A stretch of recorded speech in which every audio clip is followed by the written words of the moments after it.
Hey, what's going on, Rams fans? We'll let everyone kind of get in here. This is the Rams Skinny here on the LAFB Network, going live after a tough loss in Chicago to Caleb Williams and the Bears. Gonna get all into it. Talk about kind of the good, what little there was. There was maybe some good we can talk about.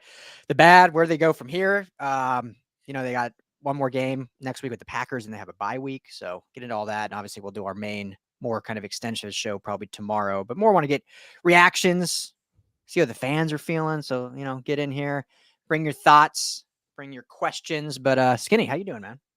On this Sunday. Well, doing all right. Always, I love these early games. It's, usually when they're on the West Coast, we're getting that 1 o'clock time. So, that was kind of fun. Wake up early, get the dog walk in. It is nice. And so I cover SC, obviously, like everyone knows. And so yesterday was for college. West Coast is pretty early, actually, a 12:30 game. But that's still since I'm at the stadium, that's still I get there at 10, and the game doesn't end until 4:30. And then you have the press conference, and then we did a live show from the stadium there. I can get home till almost 8 o'clock. It was a long day. So this Rams game, they're away. It's kind of all right, cool. We hop on. Game starts at 10. Now we're doing our live show at 1:30. Be done by 2. It'd be nice. A lot of day. Yeah. And just maybe enjoy the afternoon games and chill. Would be more fun to enjoy if the Rams got the win. 24-18 loss at the hands of the Bears. We'll get obviously into it, but just your initial big picture takeaways. Yeah, this is a game they should have won. I think you can only put the game on Stafford's shoulders so many times before he's exposed. He's not exposed, but the heroics aren't there all the time, and they've been asking a ton of him. I think the Puka Nacua and Cooper Kupp absence was felt most widely in this game so far. I mean, Kyren Williams, still a stud. Yeah. Yeah, that was my kind of big takeaway is, the offense in general. Chicago's a good defense. We talked about that in the pregame show and all year. Not us, but just in general, everyone knew this Bears team was going to go as far as Caleb could take them, but their defense was a championship caliber defense, even dating back to last year. So we knew they were going to have a good defense, and the Rams offense, every now and then could move the ball, but never got in a true rhythm. Even when they got some nice drives, couldn't capitalize in the red zone. I mean, McVay said before this game, they got to get better in the red zone, and they were not any better in the red zone this game. When they ended up finishing with 1 touchdown in the red zone and 3 field goals. Yeah, 3 field goals in the red zone. But yeah, I mean that was my biggest takeaway is the Chicago Bears were 2 and 4 in the red zone, and that was the difference. They lost by 6. That's 6 points right there. So, I think, there's, I've always wanted them to be more aggressive in the red zone and also on 4th down as well. Which they were last week, which is probably why they won.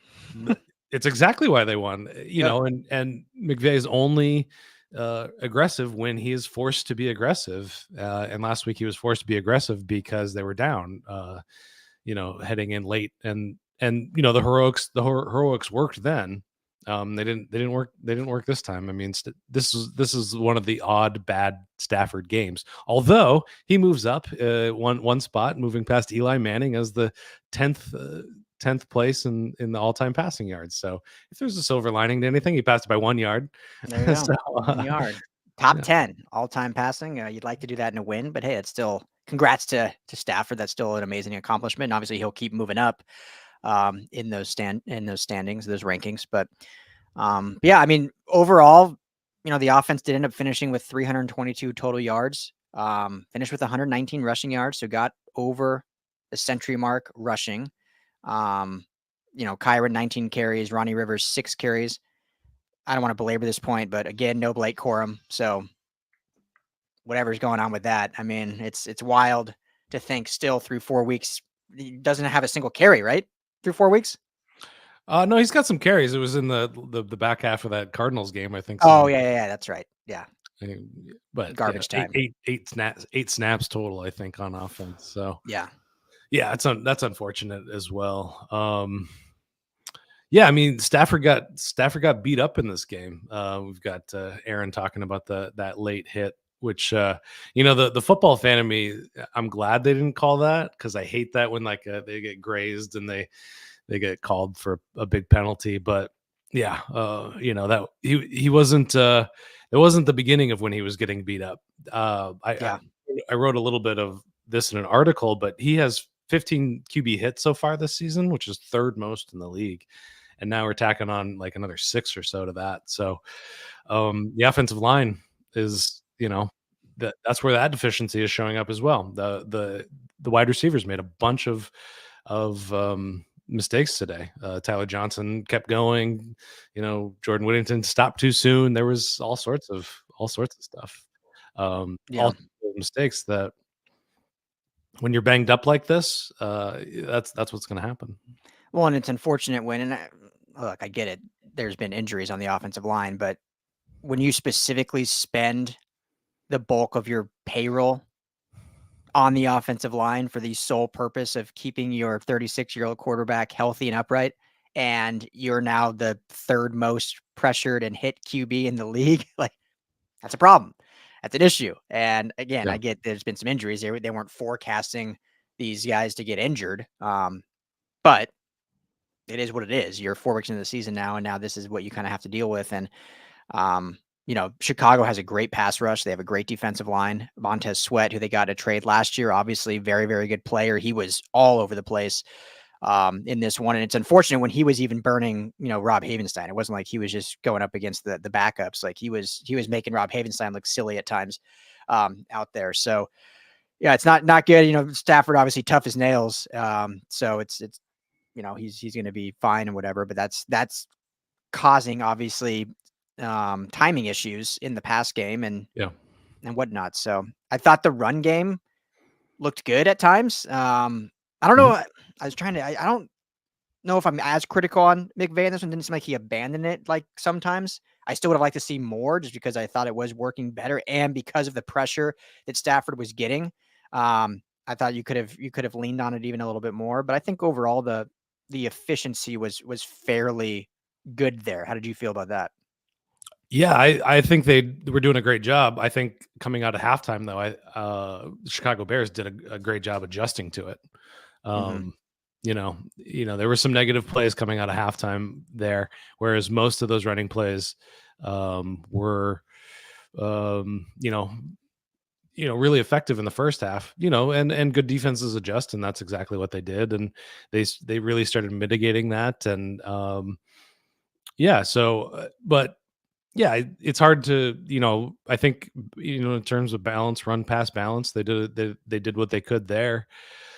They just got to take advantage of those times when they were moving the ball really well in the first half. And we were just talking about it before we got on about all these very lopsided games from yesterday, particularly where we saw Alabama go up in the first half big, and then we saw Wisconsin go up big in the USC game, and both of those teams came roaring back. Georgia and USC came roaring back in the second half, and you got to get up big in the first half. Vikings got up big against Green Bay today, and they were just moving the ball so well in that first half. You got to come out of there with a touchdown, and it. I didn't love the play calling. I didn't, when you're putting it on your base of this offense is basically riding on two people's backs right now, maybe three if you want to throw in Kevin Dotson and maybe Rob Havenstein in there, but it's Stafford and Kyren Williams right now, and that's it's. And when you have a good defense, going back to what I was saying in our preview show, which is this is one of the best defenses they've faced this year, probably the best. This is what happens. It disrupts Stafford. They adjust to Kyren Williams. They weren't really able to ground it to a halt because this is a McVay offense, and McVay's great. Tutu Atwell looking like a great receiver again out there. Yeah. Jordan Whittington looks solid. Yeah. But it's just those small mistakes, mistakes in the red zone, mistakes when you're in plus territory, and that's the tale of this game. It didn't feel like it was as close as it was, just because that the Chicago defense was so dominant. But yeah, I mean, 1-3. I keep thinking in my head, you got to get to 10 wins. They're 9 wins away still. Yeah. And 3 fewer games to win it in. And yeah, you got to do some soul searching. You got to take a look in the mirror, and we got news that Kupp isn't going to be back for another couple of weeks, probably after the bye week is my guess. Puka Nacua, it's even further out. He's going to be coming back sometime week 9, maybe later. So yeah, I was gonna say, just further, our thoughts that the only reason why Kupp wasn't even put on IR was just because there wasn't room, too many spots, and you can only designate 8 guys to return, and they had 8. So, if anyone's wondering, like, well, why wasn't he on IR if he's going to end up missing 5-6 weeks? It's just, I think there was a shot he could get back earlier. So out of the guys they were debating between, he was maybe had a better shot, whereas some of the other guys were like, no, guaranteed 6 to 8 weeks. But clearly, he would have been on IR if there was room, because yeah, he's for sure not coming back till after the bye, at least. I'm sorry to cut you off. Keep going. Yeah, what was I talking about? Yeah. Well, I mean, I guess that we can shift to the defense a little bit. You see 24 points and you think, okay, that's not a terrible defensive performance. But this was a Bears offense that had not been able to get going this season so far. Obviously, had some garbage time touchdowns last week against the Colts, which we talked about. Caleb Williams, I think, has at times looked good. Obviously he's getting better. He's getting better. Didn't want him to do well today against the Rams, but obviously rooting for him. Trojan. But he's shown like some things getting better. But I think they let him do a little too much in that second half. I think they bottled it up pretty well in the first half. In the second half, they got going. The run game, or the run defense, we've talked about that's going to be an issue all year long. And it clearly was. And what was our big key is shut the run game down early and force Chicago to feel like they have to throw the ball all game, like they did against the Colts when Caleb Williams had 50 whatever passes. And, I'm not going to say they weren't able to completely do that, but DeAndre Swift only had 16 carries, but a 5.8 yard average with 93 yards. Caleb only had to throw the ball 23 times. So they had a total of like 29 rushes, I think. So it was really it was one of those games that really just did not have a lot of plays. I think each team only had like just under 50 plays total. So, you see some games of 60, 70 plays run. So not that many by either team, but yeah, the Rams defense is just, when you have Christian Rosebroom covering DJ Moore in the red zone, that kind of tells you the tale of the defense. Yeah, and a couple plays later, Troy Reeder got beat too over the middle. So yeah, there's definitely deficiencies. I actually disagree with Trey White killing this. There's a trio of receivers here that are quite good. Yeah. DJ Moore, Keenan Allen, and Roma Dunze. And then that's not how they got beat. But don't tell anybody else in the league, but you can run on this defense. And when they kind of had to get that big stop in the fourth quarter, they weren't able to shut the run down there. And that's where I think the big deficiency is. Braden Fisk gets his first sack today. Kobe Turner had a bunch of pressures. Jared Verse, once again, looking really good. They came into this game with just 4 sacks, come out of it with 3. Some of those sacks were Caleb Williams' fault, not necessarily the pass rush getting home on time, but they got to figure out how to close up those gaps on the defense. I think the defensive line gets pushed around when they're asked to run defense. But also, I don't want to throw, everybody knows how we feel about Christian Roseboom and Troy Reeder. Yeah. Yeah. I mean, to your point, and I'm not saying Trey White had a great game by any means. I think he did have mistakes, but the Bears had 157 total passing yards. Their leading receiver was their running back, DeAndre Swift, with 72 yards. The leading actual receiver, Cole Kmet, tight end with 34 yards. DJ Moore, Keenan Allen, Roma Dunze combined for under 60 yards receiving. 22 yards for Moore, 19 for Allen, 10 on one catch for Odunze. So Trey White has had issues this year, and I think there was some penalties that people probably are frustrated about for sure. So we're not even sitting here saying the guy's elite or whatever, but 157 passing yards is. I'm not looking at a corner saying they're the reason that they lost this game. It was the run defense is why they lost this game, and the offense unable to capitalize. That's what it comes down to: is the run defense and the offense not converting touchdowns in the red zone. Simple as that. Yeah, and defenses commit more penalties when there's better players out there on the field. So I'm saying with this trio of receivers, you're looking at Kobe Durant out there wasn't going to be a starter. I thought Quentin Lake had a really good game. Sack from Quentin Lake. Q. Solid game. UCLA on USC sack game there. So second week in a row, a UCLA on USC sack. Latu with the Colts got a sack on Williams last week, but and Jordan Addison catching balls from Sam Darnold. There's all sorts of two Trojans. Look at all these LA college pro athletes. Yeah, but I mean, you got to be able to shut down. You got to be able to shut down the run. I mean, that's rule number one. I brought it up in our pregame show.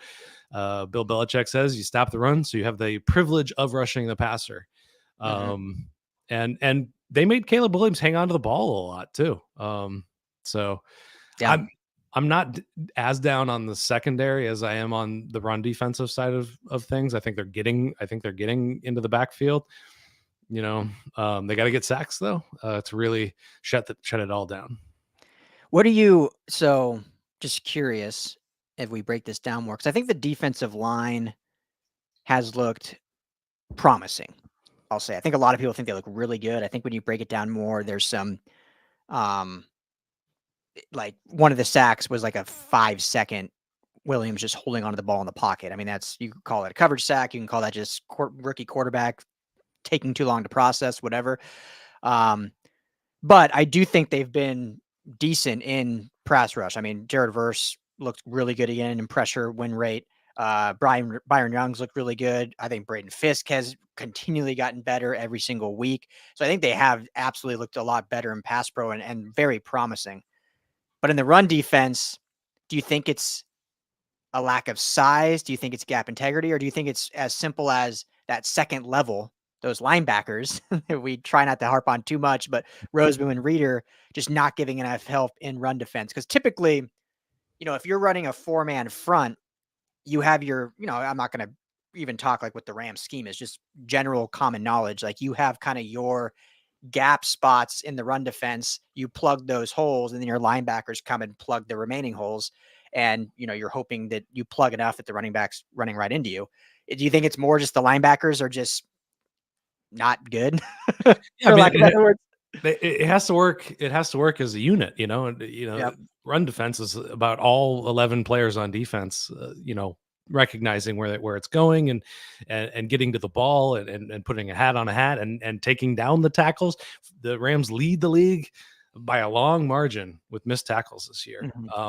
So that's on everybody. That's not just on one person. They are too light up front.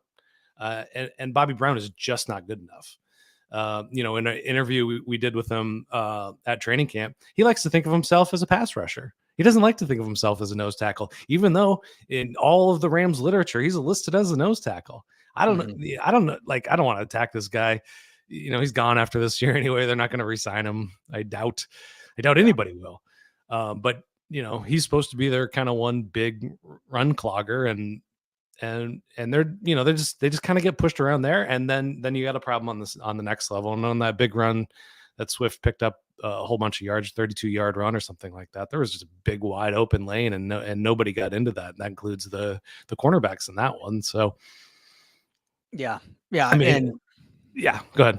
No, I was just going to say, just to back that up, like, not that, again, we say all the time, like PFF grades are not the end all be all, but Brown did finish this game with a 49.4 overall grade. 5th worst on defense. Jared Verse actually had the worst grade overall. Again, what we've talked about with Verse is he looks explosive. He's got a motor. He's in I think he's improved his pass rush arsenal in terms of moves. The tackling is, again, his biggest issue. And again, receiving a 25.9 tackling grade in this one with, 4 more missed tackles in this game. He had 4 last game, 4 this game. So as much as we want to praise Verse and as much as the fan base loves Verse, rightfully so, he's a rookie. There's going to be learning things, but tackling continues to be a huge issue. And that's some of the reason for the run woes. If he's able to stop guys earlier, and I'm not even thinking of specific plays, can't have missed tackles. Yeah. Drive killer or drive sustainers, I guess you could say. He's used to being the most athletic guy on the field. He's used to being the fastest guy out there. But when it comes to Kyler Murray, even Brock Purdy and Caleb Williams, who isn't fast, but he's elusive. That's kind of where he's really getting exposed, is kind of like over pursuing, being over athletic, too deep in the pocket, focusing on a spot that is where he thinks the quarterback is going to be, and the quarterback is not there when he gets there. These aren't ACC quarterbacks. These are NFL quarterbacks, and he'll get better at that. He'll learn. Yeah. But these are the rookie mistakes that we talked about heading into the year, going, hey, this defensive line is really inexperienced, mostly made up of rookies and sophomores. So, it's just the reality that the Rams chose to live in by not going out and signing a veteran free agent to play on the defensive line, and relying on, Michael Hoyt and Bobby Brown as the most veteran guys out there. I don't love that. I never have. But these guys should know how to tackle, Yeah. Period. Yes, we do read the chats, my man. So, reading through it, we put a good amount up, not all of them, but we do read the chats. He's throwing out a spicy take out here. Release Kupp, trade Stafford. I mean, any thoughts there? I mean, we talked, or maybe I just wrote an article on it a few weeks ago. Once Tua went down, about the idea of trading Stafford to Miami. And at that point, it was too young in the season. Obviously, the trade deadline is still, like a month or so away. So there's time to see if it actually, how the season derails. But if this season keeps going like it is, like, let's say they lose this week, they're 1-4 going into the bye, and lose another 1 or 2 before the trade deadline. I think it's a real thought to trade Stafford to a contender, and get some picks back. Now, I'm going to be just my opinion, but you're not getting 2 first-round picks for Stafford. I know that's what they gave up to get him, but that was 3 years ago. He's 36, going to be 37 this year, and whatnot. So you could get at least some capital back, free up a lot of cap space and whatnot, and either, whether that trade includes a young guy or you just go into the draft next year, like knowing you're taking a quarterback, whatever it may be. But now the releasing of Kupp, I don't know the semantics on that in terms of what kind of dead money that would be. But if you do trade Stafford at that point, you're basically, because we've said all along, this defense is already pretty much in a rebuild or remodel, whatever they want to call it. But there's no stars on this defense. As soon as they got rid of Ernest Jones, there's no stars. It's all rookies, and there's good players that have a lot of promise, but the defense is already in a rebuild. So then you're looking at the offense. If you trade Stafford, you basically have Kupp, Dotson, and Jackson, who are your 3 big veteran contract guys. I know Havenstein, but he's coming towards the end of his contract. So then that's when you'd say, okay, are we building around these 3, or are we shedding that and full rebuild, offense and defense? I don't know. What do you think? Yeah, no, it's really interesting. I tend not to think about hypotheticals like this terribly often, and just wait for things to happen. And I think that the Rams were kind of counting on this year to be a very, I'm going to call it a bridge year, to their future. Now we've hammered this point enough that they don't have a bridge quarterback to the future. They don't have their next franchise quarterback in the waiting at all. They don't have a Jordan Love back there. And without that, if this year isn't a bridge year where they're able to kind of keep that, rolling transitional rebuild happening, where, Kupp hands the ball to Puka Nacua as the next great receiver, and the quarterback situation gets figured out somehow, and this defense is able to kind of coalesce and prove that they're contenders in 2025 and 6 and things like that. at what game do you start, really start thinking about this? At what, and there's just these kinds of timelines. And, you've always posited that the quadrilateral of that's not the right word, but quartet. Yes, there we go. Yeah, quartet of Stafford, Donald, Kupp, and Sean McVay would kind of go out together. That Stafford would, or McVay would leave when all of them are gone or decide to leave. Is that are we still, are you still kind of on that timeline? There's so many different kind of like, things that are there to consider. And I mean, it's just too much for my little brain to handle. Okay. Let's talk a little bit, about I'm not ready to burn it all down. I got a few more games to know. That's where I guess I'll end that one. I'm not ready. Well, and I think it comes down to the trade deadline, which I'm trying to think off the top of my head. It's middle November, right? Is the trade deadline? They moved it back a week, so I think it's like the first week of November.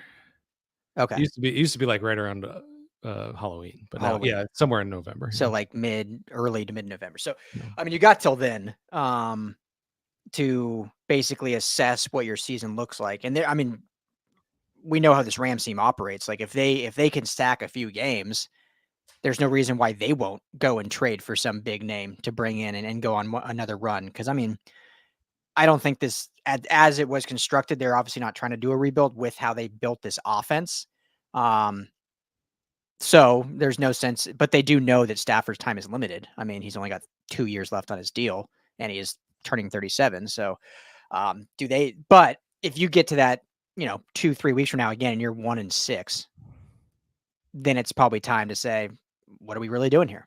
Are we packing in and running this exact roster back next year? Or do we trade some of these big assets and really rebuild for the future? Yeah, I don't know.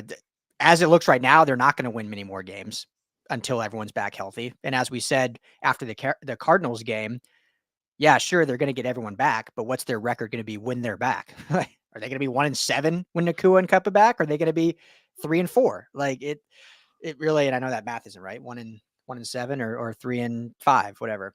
That matters, obviously. So I agree with you. I'm not ready yet, but obviously the trade deadline is where that decision needs to be made.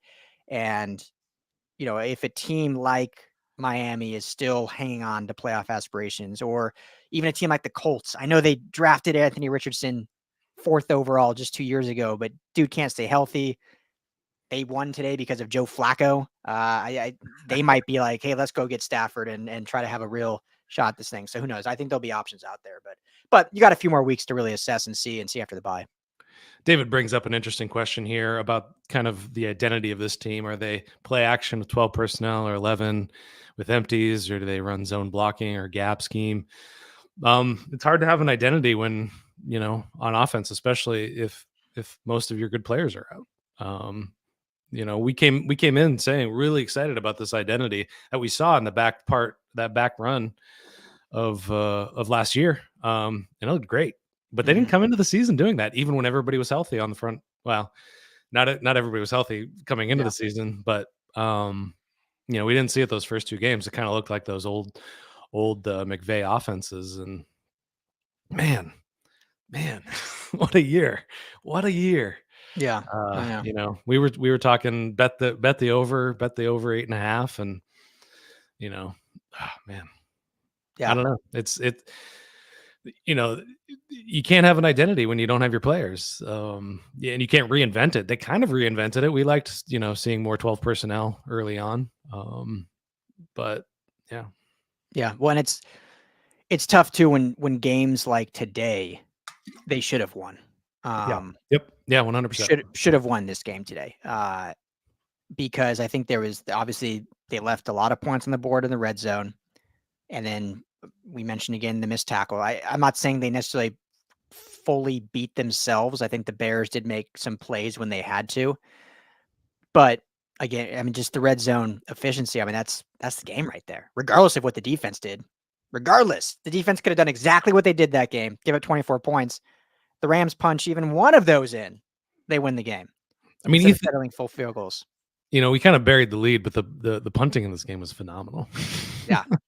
Yeah. I mean, that Bears Aussie punter, pretty solid. That was amazing. Yeah. But I mean, Ethan Evans, he didn't punt until the late in the second half, I think. Yeah. Somewhere in the second half. So that the Rams were moving the ball. They just did not take advantage of their opportunities. And McVay should have recognized that by the third time that they got, shut down deep into the Bears territory in the first half. You got to go for it. You got to take a chance on your team. You got to bet on Stafford. You got to bet on Tutu Atwell. And where's Demarcus Robinson? Yeah. Yeah. I mean, 6 touchdowns in 7 games down the stretch last year in the red zone? Yeah. 2 catches today. So I think it almost is at the point where like red zone needs to be 4 down territory at this point with how this team is playing. And I mean, do you think it's just from watching this game specifically, do you think it was like play calling? Was it execution? I mean, again, the Bears do have a really good defense. Let's not like salt over that. Like they are a really, really solid defense, great defensive front, good backers, great secondary. So, I mean, they're good at every level. But there's usually reasons, and the red zone's obviously harder. It's a shorter field. You have less to play with there, but the good, great teams are still very efficient in the red zone. The mediocre teams are mediocre and the bad teams are bad. And it doesn't matter what you do in between the 20s. It matters what you do in the red zone. Yeah. And so far, this has been a bad team in the red zone, and they're 1-3. I'm looking at one particular drive right here. It is game was 6-7. They get into the red zone with a 5-yard Ronnie Rivers run. A short pass to Colby Parkinson for 15 yards. Tutu Atwell offensive pass interference. That sets up second down, second and 15. Incomplete to Jordan Whittington. 3rd and 15. Incomplete to Tutu Atwell. Then they kick a field goal. Obviously, you're not going to go for it on 4th and 15 there. And but that play calling. That was on the play calling.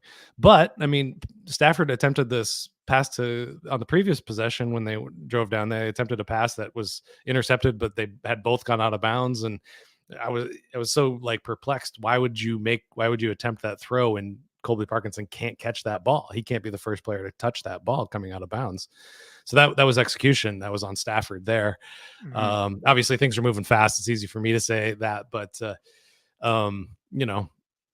those are 2 missed opportunities, so yeah, little column A, little column B on that one. Yeah. Yeah, exactly. So, I mean, we'll see. That's obviously, I'm sure will be a point of emphasis all week at practice is that red zone offense. And, and obviously you're missing your 2 elite playmakers in Kupp and Nacua. So how do you offset that? And, what differentiating play calls can you do? Because this is where McVay, being this genius offensive mind, you have to then have some ingenuity here in these play calls because you don't have the luxury of just like my guy's going to beat your guy. No. You just don't have that. Now, some of these weren't necessarily on like the 3-yard line. I get that, but the simple like what Kupp has made his salt in, that little from the slot stutter step to go inside and then out route straight to the pylon. And he's always like wide open. There's no reason why Tutu Atwell or Tyler Johnson like couldn't do that play. And we haven't seen them run it ever without like Kupp or Nacua. And so it's little things like that where it's just like, I don't know if he doesn't trust the guys out there to run certain things. So they run kind of vanilla play calls. Or if he's just trusting too much that they're just going to beat their guys and they're just not quite there talent wise versus, what they have when they're healthy. Well, we've mentioned this before, but it's evident that McVay does not trust Blake Corum to run the offense as a running back. That's why he's not in there. And so, I mean, when McVay bets on himself, he says, we can kick a field goal here because I know that I can get a guy open. I know I can pick up a big chunk play. I know I can get in the end zone on the next drive. But sometimes he's wrong, against a defense like this, you're going to be wrong. With defensive backs like they have, that's going to make him wrong on some of those occasions. And, football games are decided by just a few possessions, a few plays here or there. This is a one score game. And he bet on himself one too many time. Chargers are up by 10 points against the Chiefs. Yeah. Interesting. Without their starting 2 tackles. Oof. They have injuries too. Every team has injuries. That's the unfortunate thing. Rams are banged up. Absolutely. This is a great point. Thank you, Bears fans, for making this. Yeah. I know people will trash McVay. I put Sean McVay right now in the top 3, top 5 best coaches in the league. 100%. So when I rag on him, I'm ragging on things that are very specific, and there's just he's great in other ways. So yeah, if you fire McVay, who are you going to go hire? You tell me. Name a name. Yeah, Andy Reid. That's like it. Yeah. Andy Reid's not walking through that door. No, it's a good point, because I think we sometimes both are very critical, but it's just because the standard is so high of what McVay can be. We know how great of a coach he is. I agree. I think he's top 3, hands down, coach in this league. Any team besides the Chiefs, and I mean, that might be it. Obviously, the Ravens love Harbaugh. The Niners love Shanahan. What KOC is doing in Minnesota right now is absolutely phenomenal. But I mean, any team that's not like in love with their coach, McVay is getting a call within 30 seconds and getting offered as much money as he wants. So he's one of the best coaches in football. We know the standard that he set for himself, the standard that he's shown that he can do.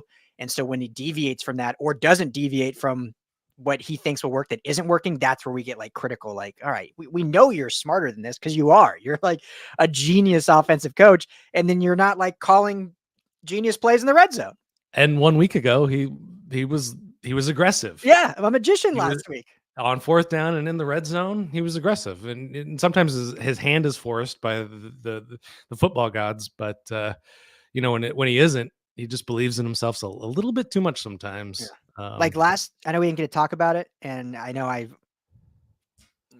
over belabor this point, but like last week, I thought McVay coached circles around Shanahan, and that was the reason why the Rams won. This week, I can't say the same. Well, and you come out of a super emotional win like that, and try to match that emotion on the road, totally different environment. It's tough. It's tough, and all these games are good. All these games are tough. So yeah. What's up, Jason? What up, Jason? Good to see you, my brother. Wasn't Parkinson brought in to be that red zone threat? Could be wrong, but haven't seen, his number called at all. I'll let you speak on this more, Ryan, but to me, he was brought in mainly as a run blocker. That was originally why he was brought in, to be that extension of the offensive line. And when they signed Jonah Jackson, when they extended Kevin Dotson, when they were like, we are going to be a run-heavy football team that protects Matthew Stafford, he can give you some verticality. But if you look at his career in Seattle, he was not like their pass-catching threat by any stretch of the imagination. He was a run-blocking tight end. And then when Tyler Higbee, obviously he was already injured from the playoff game, but when you still don't have him back, Davis Allen's been banged up. He's kind of been forced to be in that passing game. And I think he's done a pretty good job. But to your point, Jason, like, it's interesting that then in the red zone, he's not used at all, except for the one play, which resulted in interception. But your thoughts, right? Yeah. I'm going to go back to the whole identity thing that I was talking about a little bit earlier. Everybody has a plan until you get punched in the mouth. Another boxing idiom there. And they're getting punched in the mouth. They're like, so it's, I'm sure McVay's in a press conference right now saying like it's hard to play call when nothing's developing, a superior defense got the better of a beat up offense, right? And that's all I can boil it down to. Parkinson was brought in for several reasons. He's a good blocker. He showed he can catch the ball. But he was never a pass catcher before. So, it's, in terms of scheming him and getting him open and getting him touches, tight ends are great for red zone. They're usually taller than whoever's covering them, so yeah, I love that idea. And, we'll see what the play calling is like over the next few weeks. We got the Packers are kind of suspect right now. We'll see what they're like. And then we got the old Las Vegas Raiders coming up after the bye week. So and they're going to be healthier there. Maybe we might see Higbee back in the game by then. So yeah, I mean the season's still long. We still got a long way to go. Yeah, I think, yeah, exactly. Oh, did I freeze? Can you hear me at least? Oh, there we go. Am I back? You're back. Yeah. Back. That's weird. But yeah, just a last thing on Parkinson. He's never had more than 25 catches in a season, which isn't, not a lot of tight ends have a ton of catches outside of the big, like 3 or 4, but just shows he's not has never been like that receiving threat, but he can be serviceable when needed.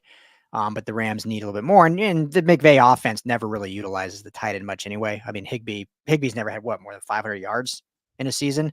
He'll have games where he'll have massive games, and then he'll have 3 catches over 6 weeks. So the McVay offense in general, I don't think ever really utilizes the tight ends, but that's kind of what we are alluding to in the adjustments of, what can you do more of now that you have less? You don't have your top tier talent at the receiving room. So do you really feel great about Tyler Johnson, who was a practice squad guy, now making him a big threat, which they haven't, but do you feel like that, or do you feel like utilizing a tight end more? So I don't know. We'll look more into the tape. I want to watch the game back, and then tomorrow maybe we'll get into it, but yeah, tough loss, 1-3 on the season now, long way to go. Things can turn around. I mean, this team, as we said after the Arizona game, this season can absolutely get derailed and be done. But if any team can turn it around, even with the injuries, it is the Rams, because of McVay and Stafford, because of those 2 reasons. Stafford, again, not his best game, but still made some elite throws. I mean, that sweet little flip,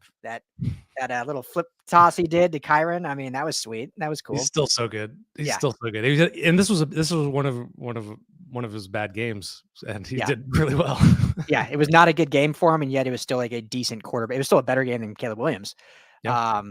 And so there's always a chance, as long as those 2 guys are there, McVay and Stafford, and Kyron Williams is playing really well. So, but they're going to have to change a lot of things.